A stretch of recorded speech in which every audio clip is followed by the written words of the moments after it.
So I'm going to do a little bit of grinding and cutting and welding first, and then we'll get into building out this fuel system. Wait a minute.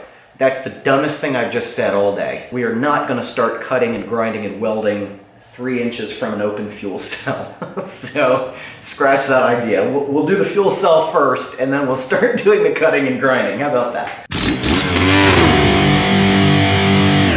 Fire hazard garage, that might be a good title for us. Today we're working on getting some more fuel into the system. These are 500cc injectors in this system, which is plenty for this engine, even with the E85. So one of the things that we're going to be doing, this is a Boost Reference Fuel Regulator. And what this does is it keeps the ratio 1:1 on your fueling system. Now this is a stock fuel pump off of a 2015 Mitsubishi Mirage. The stock regulator normally sits right there. I just pop that off, and then it's got about 5 or 6 holes in the top where it feeds the fuel through to the regulator. What I did was I just took a hot soldering iron and I melted that all down, and it's going to force 100% of our fuel pressure up through the fuel line and then out to our output. Then we'll regulate the fuel pressure by way of the external Boost Reference Regulator. This is what's going to control how much pressure we have in that system. Yeah, this is why it would have been a bad idea to start the cutting and welding. So let's finish this fuel pump first. We'll get this all sealed up, and then we can start doing the other stuff.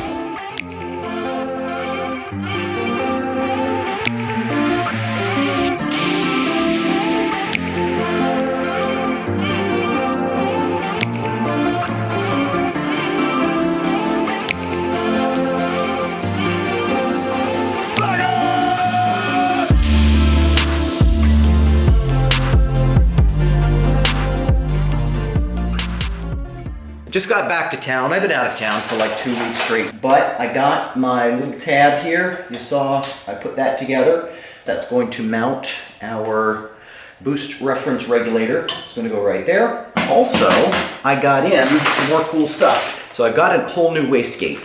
The wastegate comes with a whole bunch of different interchangeable springs. We can run anywhere from a 0.3 bar all the way up to, I think we got one that goes all the way close up to almost 2 bar. Yeah, this red spring, this 1.7 bar red spring, that will get installed here pretty soon.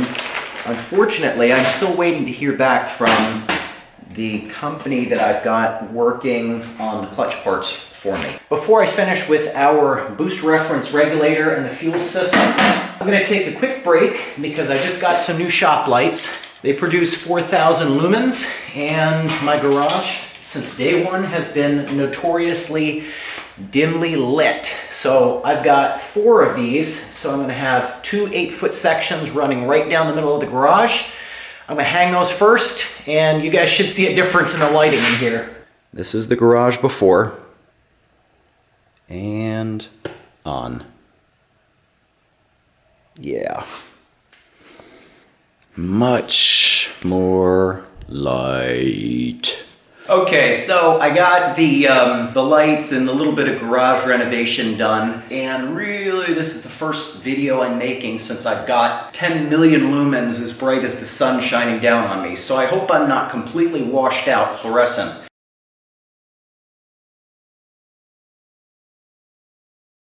From this extremely bright light that's above me. So, this already went back into the fuel cell. This is going to stay my send side. I've got all the fittings that'll clip onto this. This will be the send. As long as I can get 75 liters per hour, I should never need more than that. If I don't end up getting enough, my 75 liters per hour, then we will upgrade the actual fuel pump.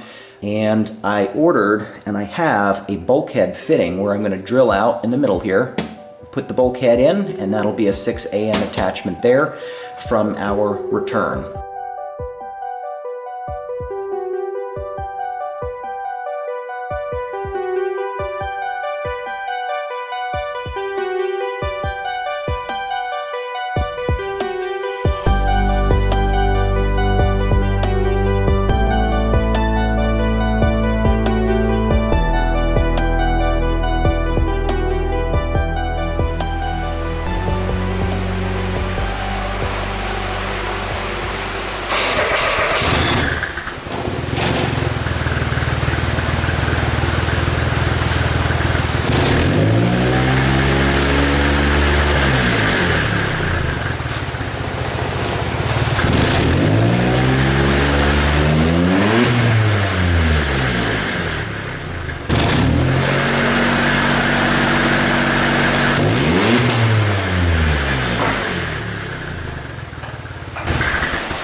This is what I should have done just from the start. Now, for those of you that are interested, what I'm using is the AEM, its model, or its part number 50-1200. Now, you can use a 50-1000. The difference between the 1000 model and the 1200 model, this pump is specifically designed for alcohol. It's supposed to perform better with low lubricity. Now, because this buggy is primarily going to be running on ethanol, I did not want to take any chances with longevity, so we're going right to the part number 50-1200. I think I paid like $127 or $135 or something like that. Because as you saw, our stock pump is not going to be able to keep up with this.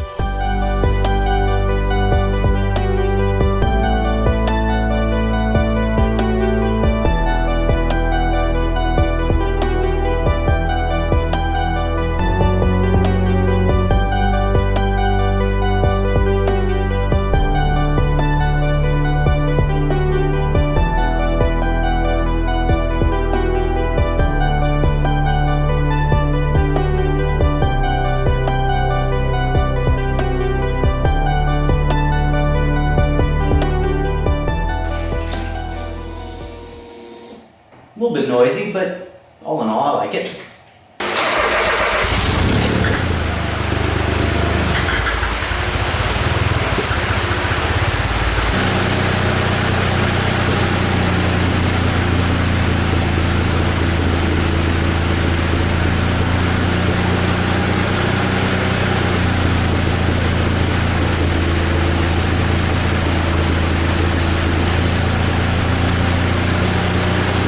One other thing you guys should probably do if you're upgrading this fuel pump regardless is put a bigger fuse in for your fuel pump. Now for me, for factory, for this Mitsubishi setup, they called for a 3 amp, but they're calling for at least a 10 amp on the fuel pump for this. I'll get that one in. Now we should hear it. Beautimous. Now the way that this is currently set up, before I changed anything on the fuel system. So if we go to our fuel settings, we go to our VE fuel table.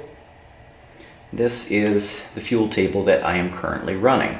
So just for kicks, I'm going to get this thing started with this fuel table just to kind of see where we're at and what kind of AFRs we're running.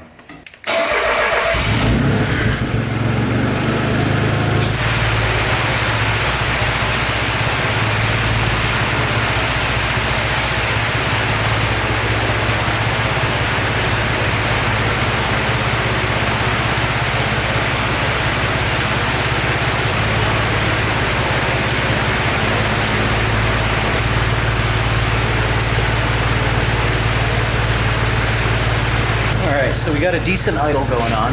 All I'm doing here, guys, is we know where we previously were in vacuum, so that's why I'm having to add in a little bit more fuel here on the bottom, because that vacuum was pulling out more fuel. So this 20 and 30 is my highest vacuum. That's why you saw me changing, just modifying these cells first. And then I'm just gradually working my way up to atmospheric, which is 100. And then really, everything above 100 should be done in reverse. So here we're getting into boost, just barely getting to boost. So because we're going to have now more fuel pressure in these cells, the opposite of what we just did, we want to reduce this.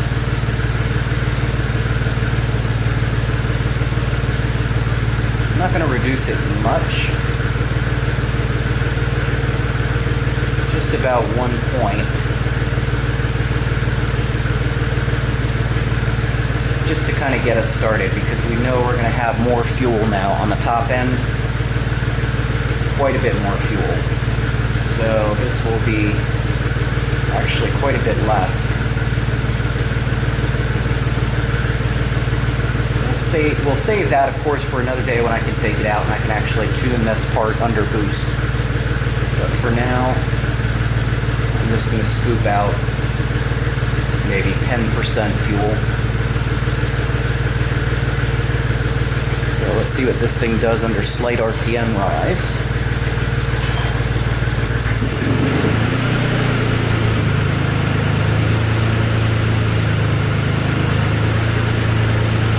It's always a lean spot right there.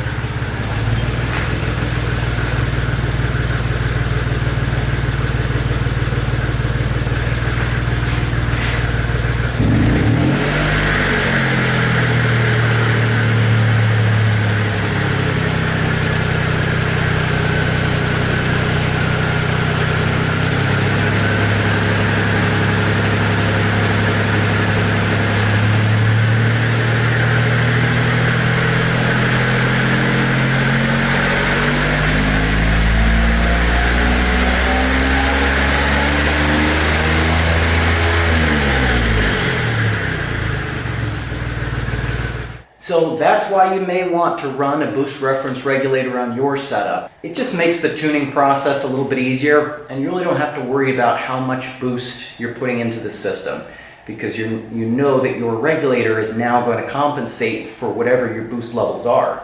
And guys, really this is just a quick tune that I'm showing why you would run a Boost Reference Regulator. I am going to be doing videos, if you're interested, on how I actually tune and set up the whole Mega Squirt system and have my tuner studio set up. So keep an eye out for those videos. Well, you know what to do. Press all this stuff, and I'll see you guys in the next one.